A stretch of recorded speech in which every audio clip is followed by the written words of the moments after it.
React, a JavaScript library for building user interfaces. Developed at Facebook and released in 2013, it's safe to say React has been the most influential UI library of recent memory. We use it to build components that represent logical, reusable parts of the UI.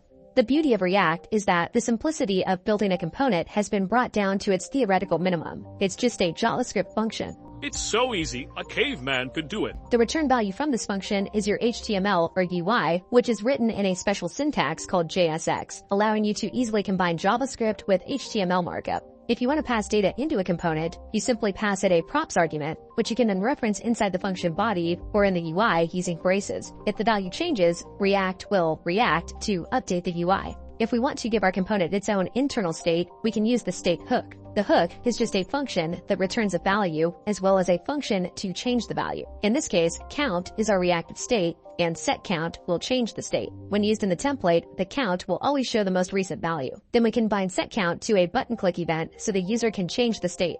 React provides a variety of other built-in hooks to handle common use cases. But the main reason you might want to use React is not the library itself, but the massive ecosystem that surrounds it. React itself doesn't care about routing, state management, animation, or anything like that. Instead, it lets those concerns evolve naturally within the open source community. No matter what you're trying to do, there's very likely a good supporting library to help you get it done. Need a static site? You have Gatsby. Need server-side rendering? You have Next. For animation, you have Spring. For forms, you have Formic. State management, you've got Redux, MobX, Flux, Recoil, XState, and more. You have an endless supply of choices to get things done the way you like it. As an added bonus, once you have React down, you could easily jump into React Native and start building mobile apps. And it's no surprise that knowing this little UI library is one of the most in-demand skills for front-end developers today. This has been React in 100 seconds. If you want to see more short videos like this, make sure to like and subscribe. Thanks for watching, and I will see you in the next one.